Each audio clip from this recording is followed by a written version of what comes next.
welcome to Climbing Consulting. Today's episode marks another milestone for the podcast, as it's episode 30. It has been great so far, and I'm really excited to continue to grow the podcast and bring you more inspirational guests over the rest of the year and beyond. I wanted to say a big thank you to those of you who are listening who have shared the podcast with friends and colleagues. And also a big thank you to those of you who have messaged me directly to let me know how the podcast and the insights that my guests share have helped you in your own career. It really does mean a lot. Like I said before, I do this podcast and very often it's just myself and the guest I'm interviewing or me on my own. So getting feedback from you to know that you're enjoying it is a really big thing for me. And please, if you are enjoying this and thinking, I'm not sure whether I should drop Nick a message, do it. I love to hear from you. If there's something I can help with, I will. So drop me a message and let me know what you're enjoying, or if there's anything that you would like me to do an episode on, or something that you want me to do a video on. To celebrate episode 30, I wanted to do something a little bit different, and I'm really excited about today's episode. Since starting this podcast, the one group of people that I consistently get messages from are those of you who are looking to go out on your own, be it as a contractor, be it looking to set up your own consulting business, or be it to create a business that's in a completely different field. As such, I thought, what better way to help those of you thinking of going out on your own than to bring you an interview with not one, but two people who are successfully doing this. Today's guests are Karina Brown and James Stichbury, or Jim, co-founders of GroHappy. GroHappy is a B2B SaaS platform that helps companies keep their employees engaged and productive by offering them the right development opportunities at the right time. I was introduced to Karina in the very early days of GroHappy, and I've had the privilege of watching as Karina and Jim have taken GroHappy from an idea that they worked on during their evenings and weekends to a successful investor-backed tech startup with a growing professional services client base. Karina and Jim were brilliant guests, and we cover a whole range of different topics in this interview, including how Karina and Jim came up with the idea for GroHappy and how they managed the early phase of the business to turn it from a side project into their full-time focus. Karina and Jim's top tips for prioritization and productivity when you are trying to spin so many plates as a startup founder as they are. The importance of advisors for early stage startups and how Karina and Jim identified their gaps and then found advisors to fill them, and the lessons from their recent fundraising round and their advice to those looking to do the same. I really enjoyed sitting down with Karina and Jim and getting a chance to dig into the GroHappy story, a lot of which I hadn't heard before. If you are thinking of going out on your own or have a business idea that you'd like to give a go but just aren't sure how to do it, then this episode is a must listen. So, without further ado, please enjoy my conversation with Karina Brown and Jim Stichbury. Karina, Jim, welcome to the show. Hello. Thank you. Good to be here. It's fantastic to have you on, and I will have said this in the intro to the episode, but I've known you guys, and Karina particularly, for, it must be a good 3 years now since you started the business.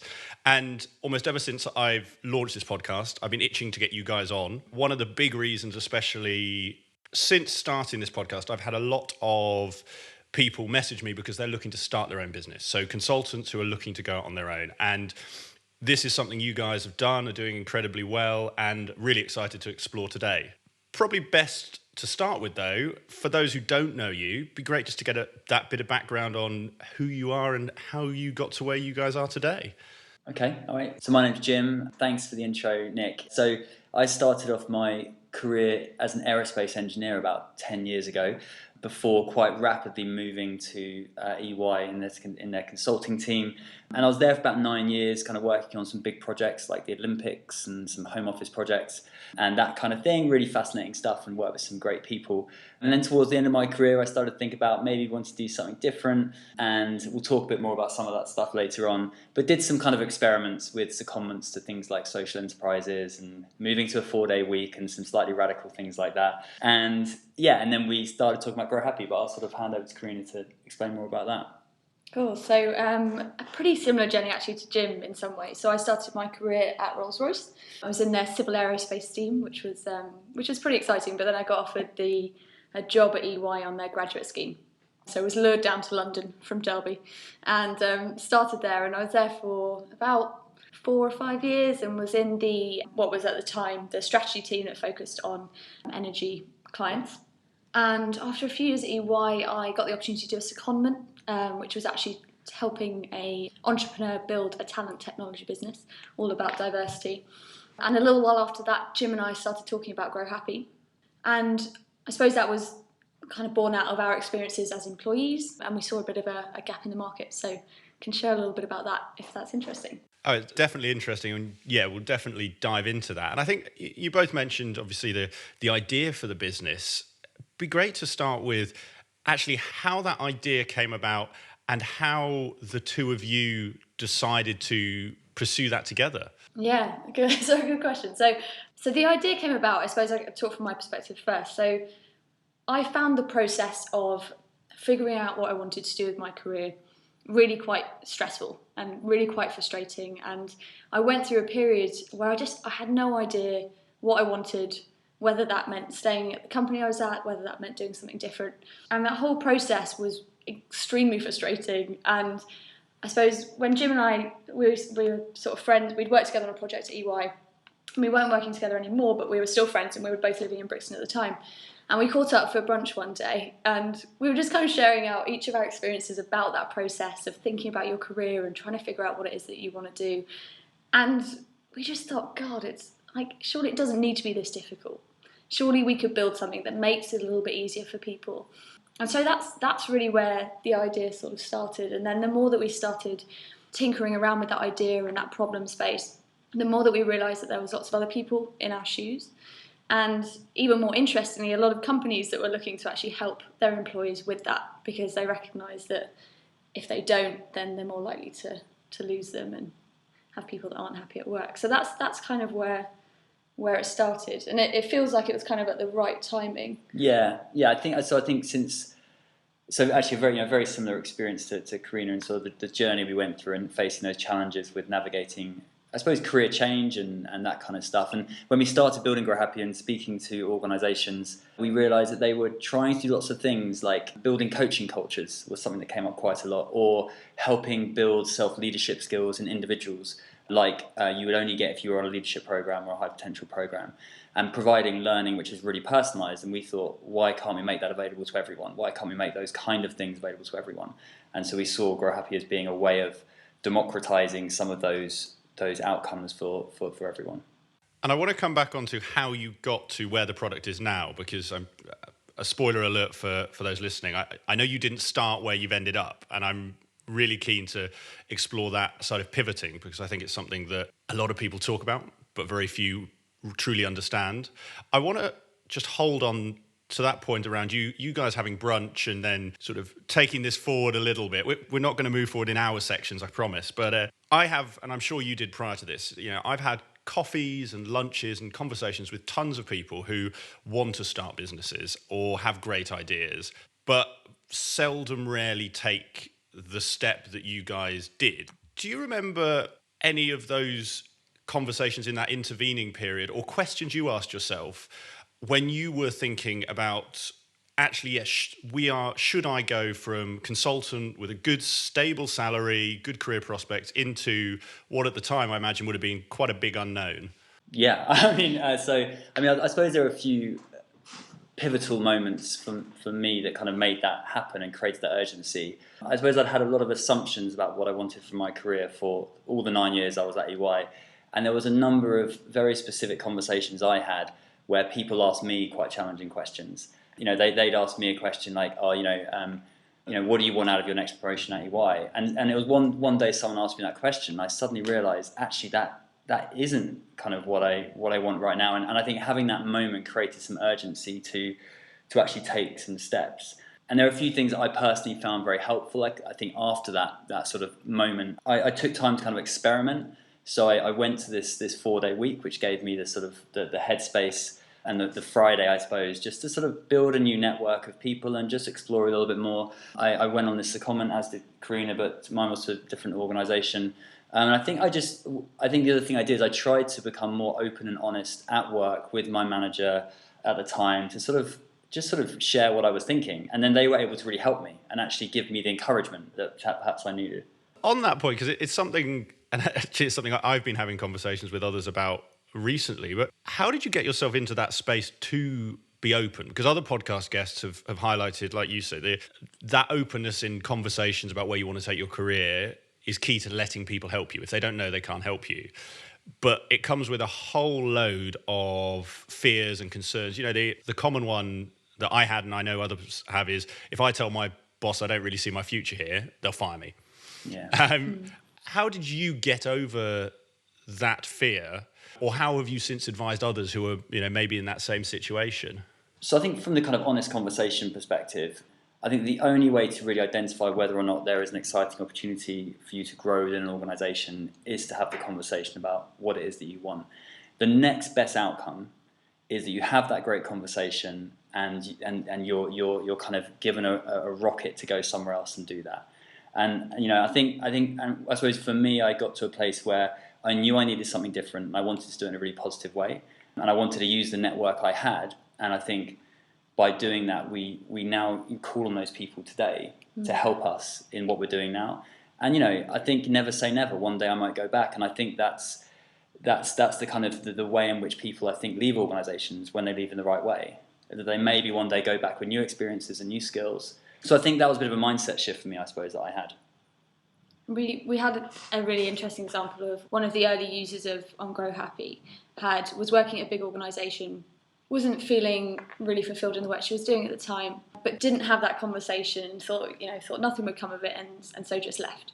And actually went off and joined a startup, like so many people do, was really miserable there because ultimately she hadn't really addressed some of the challenges and issues that she was feeling before.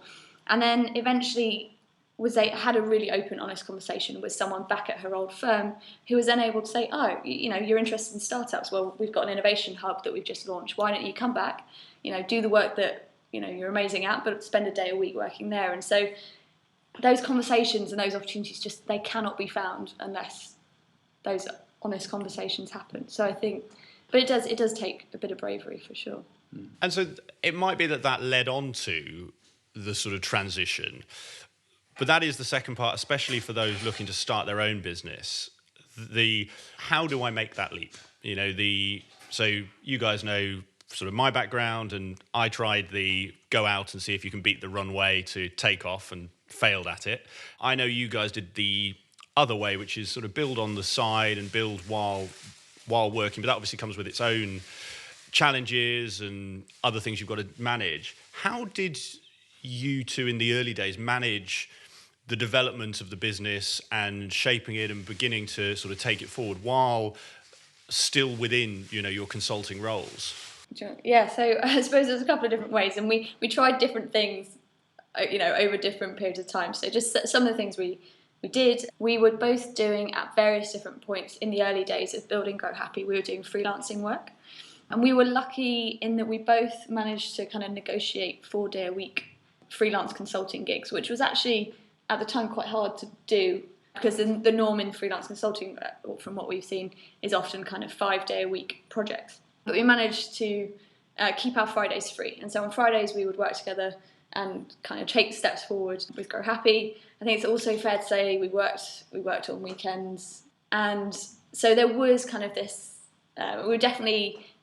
We finished working full time and it was kind of all or nothing. We definitely took kind of smaller steps, I suppose, towards it. Yeah, I think ultimately, I don't know about you, but it never felt like as much of a kind of dramatic risk, I think, as people maybe think. And maybe I don't want to downplay that, but as in, we both, I think, built up a bit of a runway and that we knew we could survive on for a little while. The freelance work kept us going a little bit longer. Mm-hmm. And I think in the early days, deep down, we always sort of knew that, okay, if things really go wrong, we can go back, and we won't have lost that much. In fact, we'll have gained a whole load of new skills that we wouldn't have developed otherwise. And so, I don't know about you, but it never really felt like once we'd made it. I think making the decision was really hard and overcoming that. But once I'd made it, I sort of felt like actually it wasn't quite as scary as I'd anticipated in the early days. I think maybe it's got more scary as we've gone on. Yeah, that's probably fair. And it might be the points you just highlighted there, Jim, because that is that is a really interesting take on it. That actually it's not as scary, especially for those listening who might be in that space. What are those fears that I'm sure people come to you, and maybe they don't say outright, but you hear when you're having these conversations when they're saying, maybe, Jim, I want to start a business like you. What are those sort of common fears or things that hold people back that they should be really focusing on and either coming to terms with, or deciding from a priority perspective, no, that is a bigger priority, so actually I can't do that? So I think there are often practical challenges. People have mortgages and people have other commitments. And I think at the time we were both in stage of life maybe where we had some of that flexibility. I think I'd be interested to get your view on this as well. I think one of the big things that we hear is there is this social pressure. And I don't think it was necessarily something that really impacted me too much, but I think I hear that from other people, that they're worried about how it's going to slow them down in this trajectory that maybe they'd imagined they were going to have. Yeah. And suddenly they're putting that at risk, and it's all they've known for the last 5 years, and they're suddenly putting that trajectory at risk.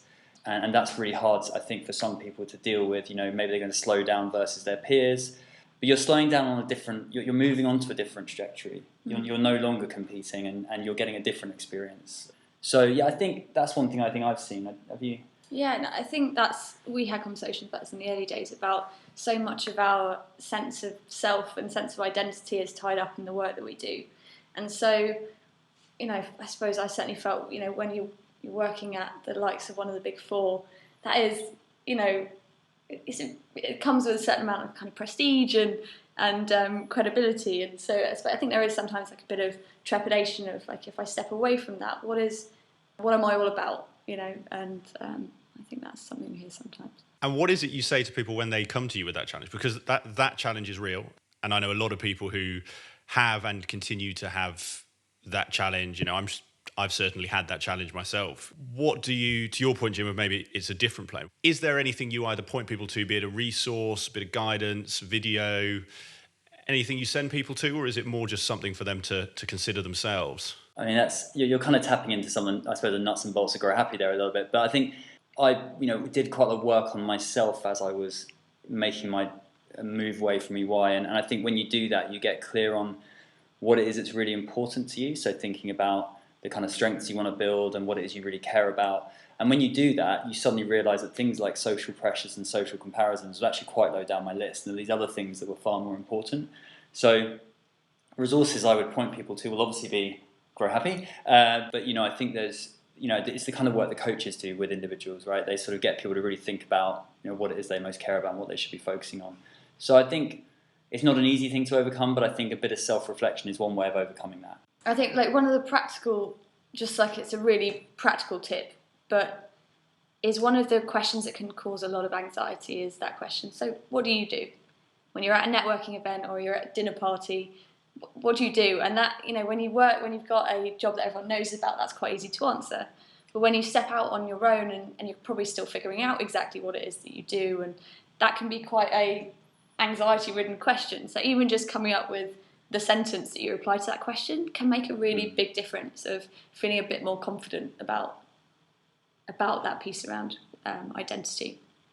Yeah, because don't you find actually every time now it's a social occasion, I'm always practicing the elevator pitch, and I always feel there's pressure to get it bang on, even when you're just meeting someone in the pub. Oh, what do you do? Well, here's my 15-second elevator pitch. Here's my 4 slides. Yeah, exactly.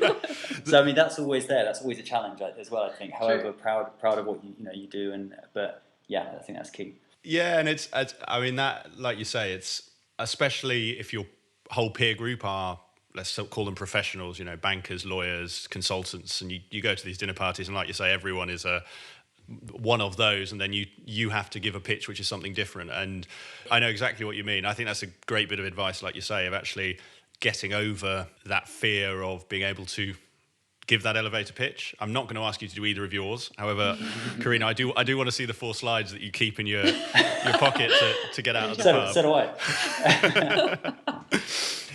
And you mentioned there around sort of the business, and I think it'd be great to dive into sort of that growth story, because you've hit a number of, from an outsider's perspective, some really big milestones. Firstly, you started the business, you transitioned it from what it was to what it is, and then you've now successfully sort of achieved a funding round that is really propelling you forwards, and we'll come on to the funding.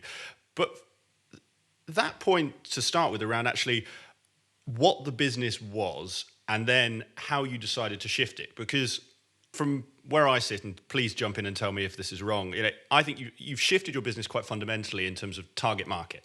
It'd be great to dig into that a bit and understand actually at what point you decided or realized that you needed to make that change, and how you were then able to make that change effectively to get to where you are now. Yeah, so maybe as a bit of context, we can explain what we are now, and then it might Please. kind of explain the journey we took to get there. So what we do now, GroHappy, is essentially a platform. It's a software tool that we sell to companies that they give to their employees to help them better manage their career development. So whether that's self-reflection, so thinking about what is it that I want from my career, or having better conversations with their career coach or line manager about it, or discovering really relevant resources that can help them take steps towards whatever it is they're trying to achieve in their career. So in a nutshell, that's what we do now. We build technology for companies to better support their employees. But actually, where we started at the very beginning was selling an online tool directly to individuals, because we knew from our own experience that some people were struggling in that space, and we knew that we would have quite valued a tool like GroHappy at that time. And so what do? We went out, we interviewed a lot of people, we spoke to a lot of people, we started to try and understand more about the challenges that people were facing. And then we sort of built a very, I think it's fair to say, scrappy version of the early product. We didn't get any developers in, it was literally just something we kind of put together ourselves. And we tried to we got some early validation that people would pay for an online tool that helped them to think about their career and think about their next step. And we did that for a little while, and then we got to a point where we made a bit of a decision to pivot to B2B. Do you want to talk a little bit about what? Yeah, so I think it was really fun doing the B2C stuff. I think when we started building the product, we were obviously building very much for ourselves almost, and for the experience we went through. We started to bring on board some advisors and some people that were really helping us think things through. And some of those advisors were senior people within professional services organisations. And we were starting to hear that a lot of the pain points that individuals were facing when it comes to this kind of stuff were things that companies were trying to help their employees with. And so we thought, well, actually, is there an opportunity to bring the two together? So I think that first we started to realise there was a genuine pain point in organisations wanting to help their employees grow and develop. And then we also thought, actually, it doesn't make more sense for us. We know the market, we know professional services. We thought we'd be able to get to a steadier revenue stream faster, potentially. So we started at that point to build out our B2B value proposition, if you like. And we built our first proper version of that we didn't build ourselves, first proper version of the product after that, which we then started trialing and shipping to organisations. I think one of the nice things about that journey that maybe we didn't really realise, we realise now with hindsight but didn't realise at the time, is that what people say feels different about our product now is that it is really, really user focused. And that's because, of course, we started building like a consumer product. And if you think about the consumer products that people use, like your Airbnbs, your Facebook, they look and feel very different to the HR systems that most of us are used to engaging with at work. And so actually I think that's helped us in one of our kind of key differentiators about building something that really does put the employee first. But that is sort of a reflection with hindsight rather than a strategic move. No, and it's a really good point. And to the sort of decision to pivot, you mentioned, your advisors were sharing their concerns and their sort of what they were struggling with, which you felt actually, we could fill that gap. Were there any other drivers or metrics that you were telling you to go in that direction, or was it more the strength of advice from the advisors you were with that made you think, right, that's the right way to go? Good question. I think it felt like a bit of a quicker route to scale. I think that the idea of building a B2C product felt further away from our area of expertise. I think we both had experience in some capacity of selling, in a B2B capacity. It felt like it was just closer to what we knew about somehow. I think, we'll probably talk about this later, we'll never shut the door on GroHappy being a B2C product. I think that's something we're excited about in the future and how we can open that out to individuals. But yeah, I think the decision was how quickly can we prove that a product like GroHappy can have a big impact, and we felt like we could do that, I think, quicker by having a captive audience within a larger organisation. I think also I seem to remember, correct me if I'm wrong, that you were reading 0 to 1 at the time. Oh yeah, it was, yeah. Yeah, and there was kind of a bit of a process in there that was one of the factors of helping us think this through, of like the different axes to look at, and one of them was this point around room for innovation. And when we looked at a lot of companies, we thought there is definitely room for innovation there, maybe more so than in the consumer side. Yeah, that's fair, yeah. Brilliant. And I love book recommendations. I get a feeling we're going to get a lot from our interview and time together. So please, the more the merrier. On that point around, so the advisors and your advisors obviously had a pivotal role in that pivot. And actually, I'd be really interested on how you found or how you persuaded those advisors to work with you, because you have a number of advisors, and correct me if any of my research is wrong here, but you have a number of advisors. They are all extremely senior or very well regarded in their fields. And very often you see businesses with advisors like that, and the default response is, oh well, so and so got that advisor because they've done it before, or they're senior, etc., etc. You both came out of a consulting firm at sort of the middle level grades. You hadn't done a startup before, and you've managed to get these fantastic advisors. Actually, how did you go about firstly identifying and then persuading these people to work with your business and sort of come on the journey with you? So we always and continue to need help. We've always got some challenge that we're grappling with, something that it's good for us to speak to people who have got different experiences to help us kind of figure it out. And so a lot of the people that we consider advisors we've perhaps reached out to and said, like, would you be up for just helping us with this or grabbing a coffee to talk this through?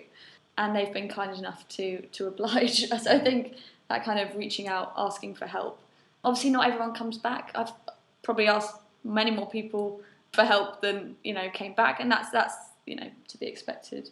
Yeah, I feel like all our advisors, the story resonates and what we're trying to do resonates. I think that I think that's something that that works to our advantage, and it's something that people really can care about and get on board with, and maybe they have their own experience in their careers where they've had a challenge. And so I think that all of our advisors, I would say, are people that genuinely care about what it is we're doing and the impact we want to have, and they're not just there because they want to give advice.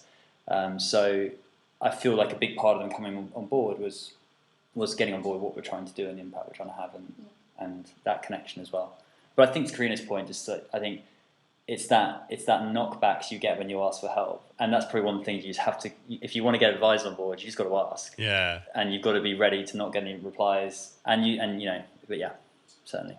I'm going to keep on this, and if there isn't, we can move on quickly. But how did you, say in the early days, tend to approach those advisors? So did you go out with a message saying, look, we are looking for business advisors, would you come on to help us sort of more formally? Or was it, for instance, Karina, like you said, we've just got this little aspect, can you help us grab a coffee and talk it through? Did you, or do you have a sort of a structure that developed, with hindsight, of what led you to get the advisors you got? I can probably give perhaps 2 examples of that ended up being advisors who are our advisors today that perhaps have a slightly different journey. So we're lucky to have Harry Gaskell, who used to work at EY at the same time as we did, as one of our advisors. And we kind of just, I think we reached out to him because I'm not sure if he remembered me from when we worked there, but reached out and said, we're building this. We'd love to get your thoughts on it. And here is one of the big kind of strategic questions we're grappling with. And we caught up for coffee maybe a few times over the course of, a year before asking, would you like to, It's a bit like going on a date, isn't it? It's like, would you go out with me? It's like that type of question. So that was kind of an example of a kind of ongoing relationship where it's now we kind of perhaps is a bit more formalised as an advisor relationship. Another example, so we did a bit of we every now and then do a bit of an exercise on what are our gaps in terms of our skills and knowledge and experience. And one of our gaps was around software sales.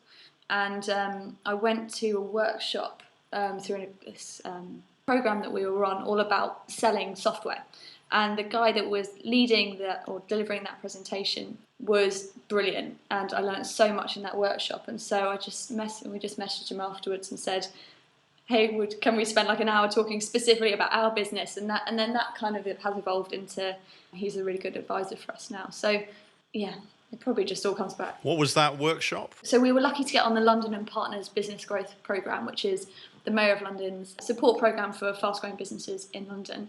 And they did a workshop. It was led by a guy called Ben Wright, who is amazing, all about sales acceleration and specifically for B2B software businesses. So it was spot on what we needed at the time. I will put links to both of those, to the program and to Ben in the show notes, definitely, so others can look him up. And you highlighted something there that I did want to touch on, and why don't we sort of dive into it now, is that skills side of things. And you mentioned you quite regularly do that skills gap analysis. Could you talk a bit more about what that is and the process you go through for that? Yeah, so I mean, what we essentially do is we get on a whiteboard and we list out all the things that we think, I suppose, need to be in place for us to grow the business. So it's everything from mobilizing a B2B SaaS business to sales to HR, which is obviously a key area of ours. And we go through those and we sort of reflect on the coverage that we currently have. It might be one of our advisors covers several of those areas, or it might be we've got a blinding gap we need to fill.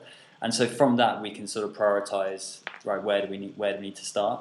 And as Karina says, we sort of repeat that exercise periodically, because as the business moves forward, new areas appear that we maybe didn't realize we had before, and we try and just make sure we have coverage across those different things.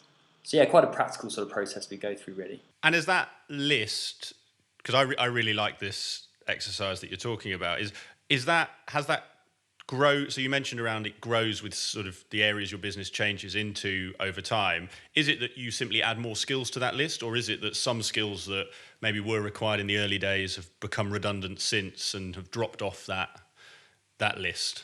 Yeah, I think also as we've brought on new team members, they fill some of those gaps. So for example, a real practical example, we used to have someone that supported on a more informal basis on the kind of technical side. But now that we've got more technical team members, that's sort of covered. So yeah, I think those priorities of those gaps shift over time. And this skills matrix is purely for advisors, is it? No, I think we would plug those in any way that makes sense. So we have a freelance marketing person, for example, who now provides some of our marketing expertise, but we also separately have a bit of a marketing advisor. So I think it just depends on the area, but we'll just try and plug those gaps across the team and make sure there's someone that sort of knows about them in some way or another. Okay. I get the feeling that with these sort of things, you guys are quite structured, and I'd be interested. This is obviously one exercise you do quite regularly. What, if any, are the other, say, top 2 or 3 of those strategic exercises that you're doing on a quarterly or 6-monthly basis that have really had the biggest impact as you've grown the business? So I was going to talk about the 2x2, but I might, but it's not very strategic. But go on, talk about the two. If it's we'll talk about the 2x2. Take out strategic. What's had the biggest impact? So it's such an obvious one, but the urgent, important 2x2 is the most used tool, I think, probably in our team. It's just when you're having to cover as many bases and wear as many hats as you have to do in a small growing business, that tool to actually figure out what do I actually need to do this week is an absolute godsend. So it's perhaps not as strategic, although it links back to our strategic goals, so I suppose in some ways it is. The other one I was going to say that is probably more strategic is that our big business hypotheses, like what are our big assumptions that if they're not true, raise a real question about our business model. Yeah, that's one that we quite like. And I think the one that's very much connected to that is we probably every few months we revisit the why, how, what of our business, because I think I suppose in where we are at the moment, things are changing quite rapidly. And it's quite hard to be strategic sometimes, because we don't have a detailed 5-year plan. We have a guiding principle we're heading towards, and we're sort of navigating the ship in some direction towards it. So I think doing things like the why, how, what really help to keep us on, heading in the same direction, roughly.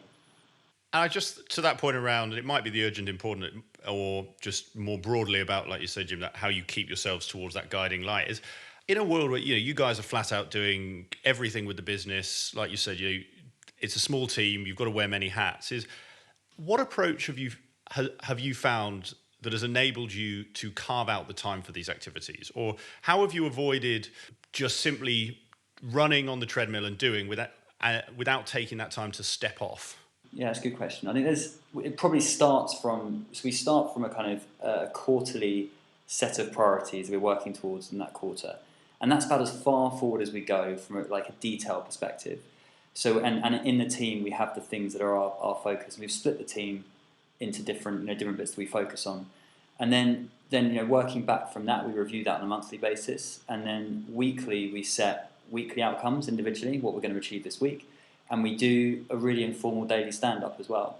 So whilst we're not using some fancy kind of OKR tool or anything like that, we are together as a team, I think, all heading towards those quarterly things that we set, and they cascade down to what we do on a day-to-day basis. But it still allows us to remain really agile in what we're doing because, we sit down and review the big things pretty regularly as well. And when we feel like we need a big thinking day, we will take literally carve out a day. It gets blocked out in the diary. Woe betide anyone that puts in a meeting that day.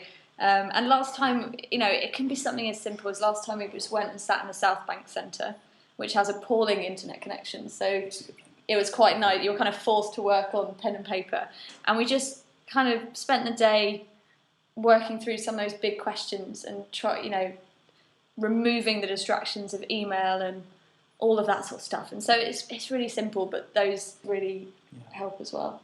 I think there's some weird irony maybe in the fact that I feel like we have more focus on our ways of working than I ever did working in a project team. So I think we have to, because there is so little capacity to go around, and the process we put in place are quite, we've kind of, I suppose, tried to test quite a few different things, and we've ended on something which works really well for us to take us down from those big goals down to the smaller things.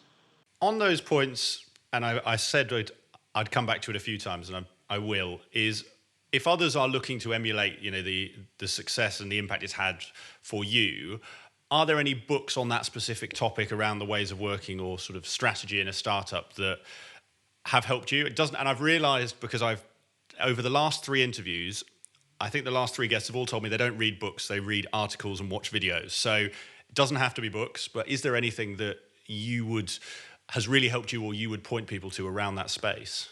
Yeah, I think there's the one we use relatively regularly, Google Ventures Sprint Book, which is how you basically answer a big design question over 5 days. And we've even accelerated that down to even shorter versions of that. And I think the other one, which I think is probably more connected to some of the ways of working as well, is just having an awareness of some of the agile ways of working. Because even when we're not developing the software, as a team on business goals, we still apply quite agile principles, operating in sort of sprint cycles, if you like, around that. So I'd say they're probably... Yeah, and I think from like a personal, managing personal workload perspective, the one that I come back to all the time is Deep Work by Cal Newport. And it is, in a nutshell, about how in an age where things are, we've got so many distractions, the ability to really deeply focus on something is just becoming the rarest commodity. And there's all sorts of reports out about how we've got like the attention span of goldfish now. And so I have a set thing in my diary every Sunday to try and block out deep work time, where it's an hour and a half of really focusing on something. And it's amazing how hard that is to do, actually. It's amazing how much you can get done when you get it right. Yeah. And if it's not related, stop me. But I obviously I've spoken with both of you before, and we know each other outside of this. But in my research for this podcast, there was something, and Karina, it was to do with yourself, but Jim, you might also do this, so tell me, around your 3-day. So I read somewhere that you regularly take sort of off-grid holidays. Jim's pointing at me. So maybe this is just a Karina thing. I saw it and immediately thought, I'm going to ask about that, because I guess it might come back to that deep work point. And maybe I'll leave it open of why do you do these? Yeah, so I guess for an example for people listening that got a lot of raised eyebrows. So last year I went and stayed in a shepherd's hut in the middle of nowhere in Sussex for I think it was 3 or 4 days. There was no internet, literally nothing. And you were alone for this week? It's just you I was and the alone shepherd's for this, hut? yeah. Okay. Just me in the shepherd's hut and the donkey that actually lived in the yard. And I got a lot of people thought that was really strange, but I suppose for me personally, like that, having time on my own with good books and no technology is, a really important thing for me to kind of reset and re-energize a little bit. And for me personally, I don't do much more than 3 days, otherwise I go a bit mad. But yeah, I really enjoy that, and we've actually talked about doing potentially something similar as a team, where of course we'd be together, but going away for like a couple of days or a weekend somewhere where you're away from some of those distractions and in nature. And I think there's a lot to be said for getting out. We work in the middle of the city. It's chaotic. There's it's concrete. Having that a bit of distance from that can be quite healthy, I think. Yeah, and well, thank you for it sounds like I wasn't the only one who was curious about it. I guess maybe because for those listening who can't see us having this chat, Jim, it doesn't look like this is your way of unplugging. So I'd be curious, maybe for those I think Karina, your approach will work. Jim, how do you unplug? What is your approach to sort of, like Karina says, just step away from the city, the business, and just have that time? I think the first thing to say is that it's actually really hard. I think that's why the kind of quite extreme approaches do work quite well. I think it's hard to switch off, obviously, when it's kind of your baby, as it were. I think the important thing for me is that I try to actually take proper holiday, and just because actually we recently have installed our own HR tool for tracking how much holiday we take, but actually try to take the normal amount of holiday that you would take if you were in a normal company, And so I think taking holiday, and while I'm away, I try and sort of obviously switch off as much as possible and do something active like cycling. And my only experience doing something a bit like that was when I very, very first left EY. I did go and spend 2 days on my own in an Airbnb in Devon. And it was similarly kind of you get raised eyebrows, like, why would you go away on your own? And it just felt like something I needed to do for some reason. And to be honest, I haven't had a craving since. I'll now go on holiday with my girlfriend, and she wouldn't be too pleased if I took all my holidays alone, obviously. So, but I think the importance is drawing boundaries. And I in August, actually, I tried 2 weeks where I finished at 5:30 for 2 weeks, and it worked for 2 weeks and 2 weeks only. But it worked. And I think just doing those little things like that just sort of force you to create some natural boundaries between work and doing other things. I think one of the things that maybe we take for granted because we've always been two founders is the value that it can be being two of you. Because when one of us goes on holiday, like, unless literally things are burning down, the other person, that you can really switch off. So I obviously know people that are sole founders, and that's for me personally, I think that I find that really hard. I do want to come on to the co-founders and the skill sets around that, and how the benefits you see from doing that. We've sort of dived into the work-life balance side, and it's obviously you're 3 years into building the business. Am I right there? 2 and a bit. 2 and a bit, yeah. Yeah. And I think one thing that especially, and I'll apologise in advance because I tend to sometimes over-exaggerate on this podcast. Social media platforms have caused a bit of a fetishization about entrepreneurs, and we see lots of stories about someone who sold their business for millions and travels around the world, on their jet because they've just cashed out for millions or billions or whatever it is. And I think a lot less is made of or talked about the challenges and what went into that. You always see on LinkedIn people have got new jobs. I don't think I've ever seen a post on LinkedIn saying today was really shit and I hate my job. And I think it'd be really interesting, especially for those listening, around what over say the last 2 years have you found as the biggest challenge from that, say, work-life balance perspective? Jim, you mentioned around the sort of social pressures. What for the two of you have been the biggest challenges over this time, and how have you managed or overcome those? Interesting. I think, should I start? I think the two for me, there's lots, but the two big ones I think are I think you spend a majority of your time operating outside your comfort zone, or a lot of your time outside your comfort zone. So I think that just in itself is very exhausting, and there aren't so many things you can go back to and be like, okay, this is my sort of comfortable bit, because you are wearing so many hats all the time. So I've personally found that challenging, and I think that comes back to making sure we take proper time out and we recover. I think the other thing is I did underestimate the impact and the reality of the kind of sacrifices we've made financially and how long that impact might last, and some of the challenges that's had, personally on, where I am in my life, planning a wedding, wanting to buy, a house or a flat with my now fiance. There are things which are really challenging, which have, as you can imagine, cause, challenging discussions. I think my lesson away from that, and if I could go back in time 2.5 years, was to try and set more realistic expectations with people in my life who are impacted by this, and sort of take more of a worst case scenario and communicate that earlier, because I think that's probably been the hardest thing. Because if I was on my own, I could see myself just cracking on forever, just carrying on forever. So I think there is a bit of the underestimating the impact that this has on other people in my life has probably been one of the biggest challenges. So probably the biggest challenge that I felt can be probably summarised by learning resilience. Particularly around sales. So during my time at EY, I wasn't really involved in selling much. I was off delivering projects, and I suppose towards the end of my time there, I got involved a little bit in business development, but really not a lot. And of course, when you're building a business, it's almost all sales, or trying to convince companies to work with you or investors to get involved, and that has been, and of course with that comes a lot of rejection, and having the ability to bounce back from that is something I continue to have to work on. And I think that's probably been the biggest for me, the biggest personal challenge, is cultivating that ability to bounce back when you get something you're excited about happening, it doesn't happen, okay, get up, work on the next one. And so yeah, that for me, that will probably be it. On that point of resilience, what has helped you?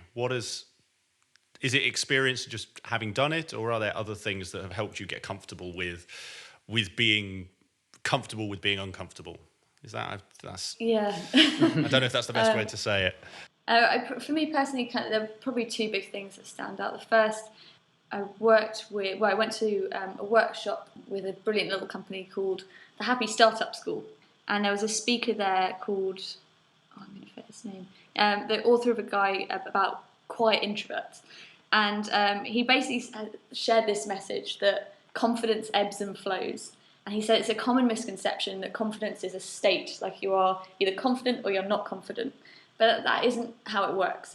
Sometimes you do have, you are brilliantly confident, and sometimes you will feel a bit less confident, a bit more shaky. And I think for me that was really helpful to hear that.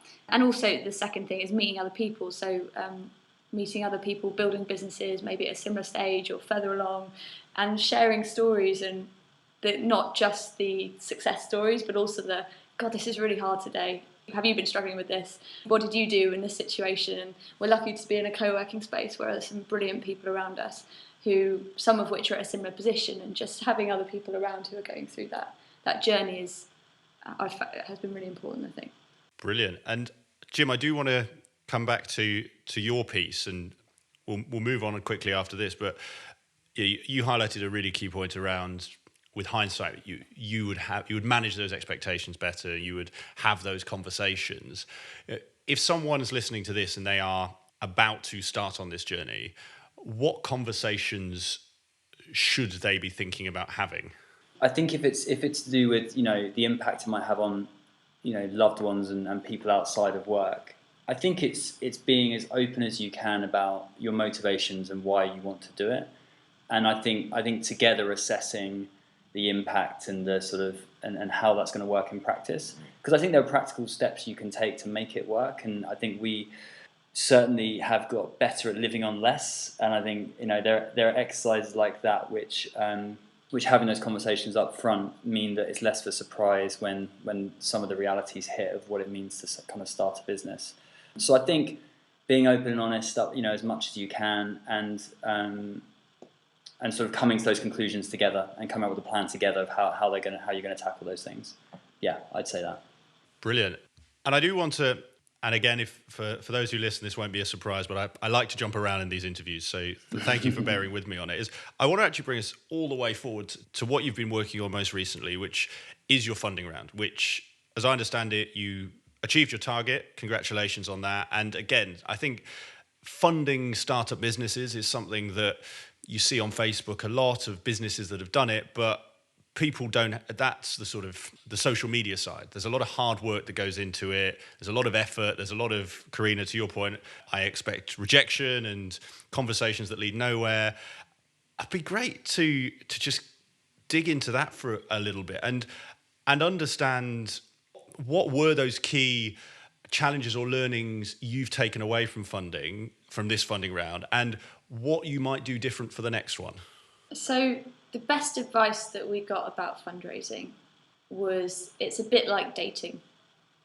You don't if someone is going to meaningfully invest in your business, you know, with a significant amount of money, they are joining you on a journey that is going to last years, most likely. And so that relationship, there's got to be kind of a cultivating of that relationship and a mutual decision about whether it's the right decision to work together. And I think certainly a learning from us in the early days was that decision both ways is really important. Sometimes it can be really exciting when someone says, oh yeah, I want to invest, but if it's not the right call for us as well, then that's got to be an important part of the decision. So we, I suppose what we do differently about, people that we have in mind that we think, God, we'd love them to be on the journey with us. And we got people in mind that we, are on that list. Keeping them involved. This is what we're up to. This is what we're doing. It might be that never turns into an investor relationship, but it certainly increases the chances, I think. Anything you'd add? I think persistence again is probably for sales. It's like sales. That's when maybe it's not quite like dating, because if you can't be a persistent dater. You can. You can. Yeah, you get restraining orders for that, I imagine. But I remember you were saying sometimes you thought an investor wasn't replying, and you'd send that one last email, that email number 4, and you caught them at the right time, and they were like, yeah, actually this is the right timing for me. Because because timing's a big thing, and therefore if you're not persistent, you're unlikely to catch someone at the right time. So I think sometimes being, again, resilient and persistent. Yeah. Well, and I guess that point, like you highlighted, actually, that persistence paying off. And it might be a British thing. I don't know if it is, but I think too often we send the second chaser and we don't want to be rude, so we stop there. And to your point, maybe people are just busy. Yeah. On the dating metaphor, and I'm terrible with all metaphors. I'm passable at sports metaphors, so this might be a car crash. But you may have, and if this isn't the case, sort of tell me, but as with dating, you may get people who like to go out for a few dinners, string you along a bit, but there's never going to be anything serious there. And I wonder, did you get this with investors where people are making all the right noises but there's always one more thing that they want to see, and you can tell in your gut they're just not interested. And apologies, it's a terrible question and quite waffly, but the point is that I'm trying to get to is, did you develop a sense or a sort of radar for people who liked to get involved, go for coffees, have the chat, potentially because they like being in the world of startups and sort of seeming cool, but were never really going to invest? And if so, were there any ways or sort of just things that you've developed to be able to weed those people out early, so they're not, time vampires and just sucking all of your time for no potential benefit? Yeah, so no doubt we've had those coffees for sure. I think one of the questions that we come back to a lot, that we try to make sure that we ask to ensure that we're not wasting our time, but equally not wasting their time, is what would need to be true for you to invest now? And that often flashes out answers that make it clear whether or not, for example, oh, actually, we only invest a minimum of this. Great, okay. Well, would you like to stay in touch for the next raise? So we try to get better at asking that question. And I think we've been actually lucky in some respects. I don't feel like we've gone down too far down the road with people that perhaps. I think we applied a lot of the stuff that you learnt in sales to investment. So having some qualifying criteria that we try and be quite punchy with and ask about them. So one of them being, as Karina said, and also things like, where are you in your fundraising cycle? Because quite often you're speaking to an investor and they say, well, actually, we won't have filled our fundraising pot until 2020. So and that can come out late. So I think it's just having those criteria and making sure you ask them early in the process. If you're happy to share them, and if you're not, don't worry. I would be fascinated, just because I think that's one of the best questions I've heard in a long time. What are your other criteria, or what are your other questions that you put to your investors to weed out or sift out those ones that aren't going to be right early on? Yeah, I'm sure we do. I think when we often ask what other investments do you have? That sometimes gives a sense of, that doesn't necessarily weed people out, but it gives a sense of, do they know about the industry that we're in? That's, that could be a good and a bad thing. I think other ones we often ask is at what stage you normally invest as well, because quite often they might be having a conversation with us, eyeing us up for 18 months down the line, which is important. We need to build those relationships, but sometimes you just need to speak to the people that And then the last question that I always try to ask as well is, who else should we be speaking to? Because an obvious one, because they, even if perhaps it's not the right timing for them, or it's not the right industry that they're looking to invest in, chances are they know someone that might be. So brilliant questions, and I'm still just reflecting on that. What would need to be true question?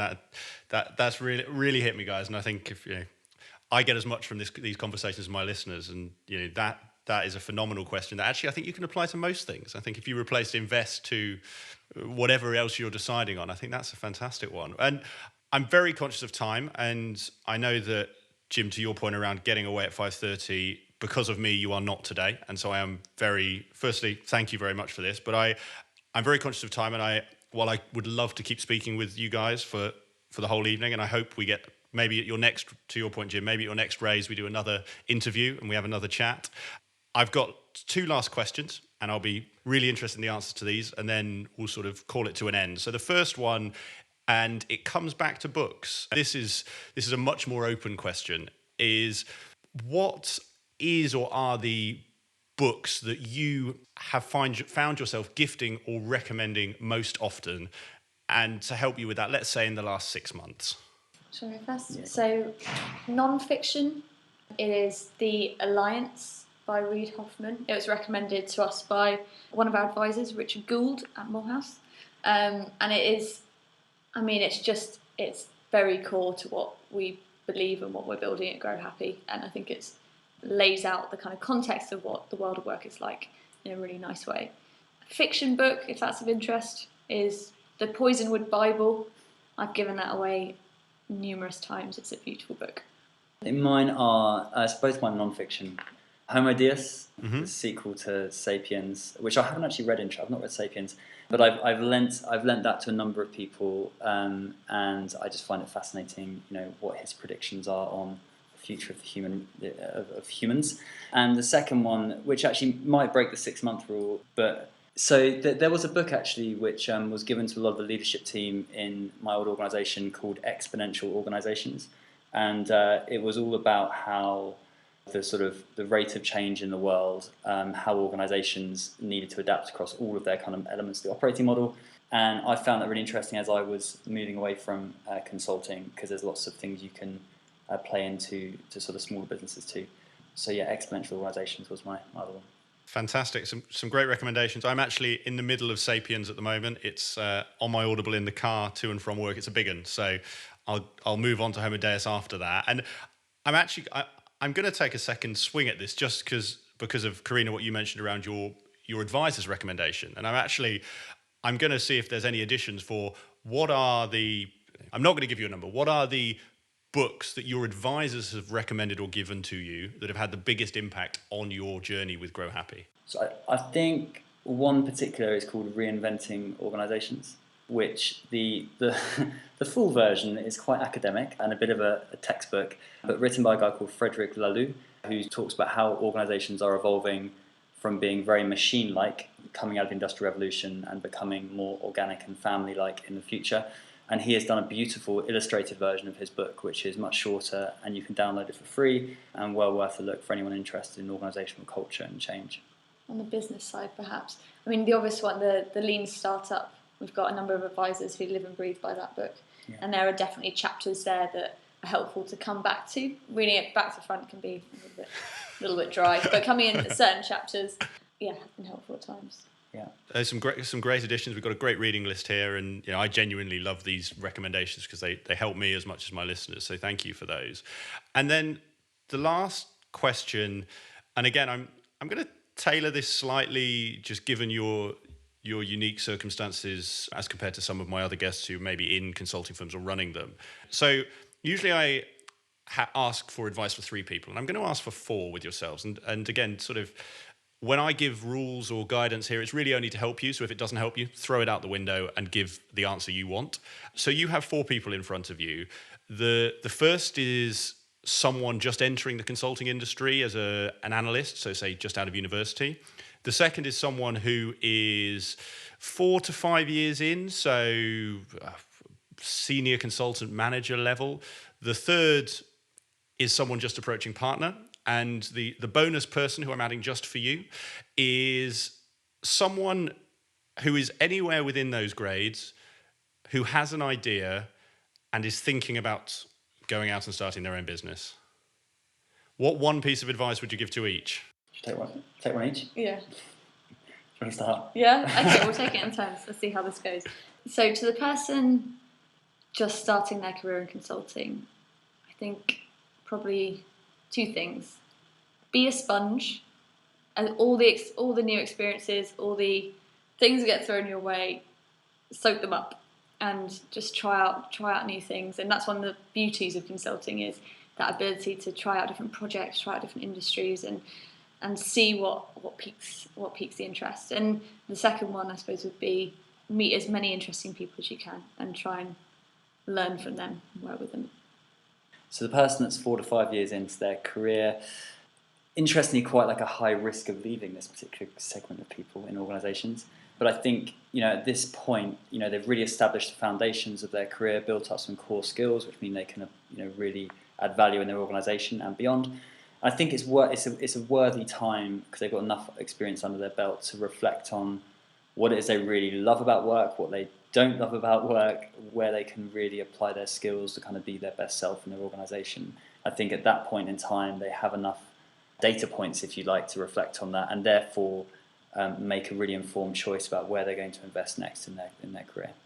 For someone approaching partner, I feel a bit nervous. I feel unqualified to give any advice to someone at part level, but maybe being humble enough to learn from people in your team.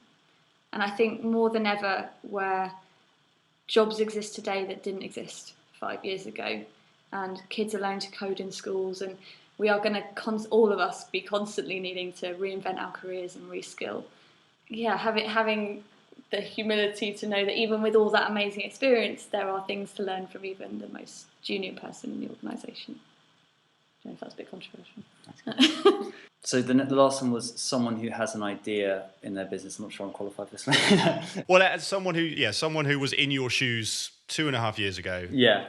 So take experiments, while you are, I think, still in the safety of your organisation. And an experiment can be anything from doing a number of kind of problem interviews, for example, with people in the area of your potential idea, or spinning up a really simple MVP. There's just so much opportunity now with some of the sort of tools that are out there to take very small steps to test and prove an idea before you take dramatic steps.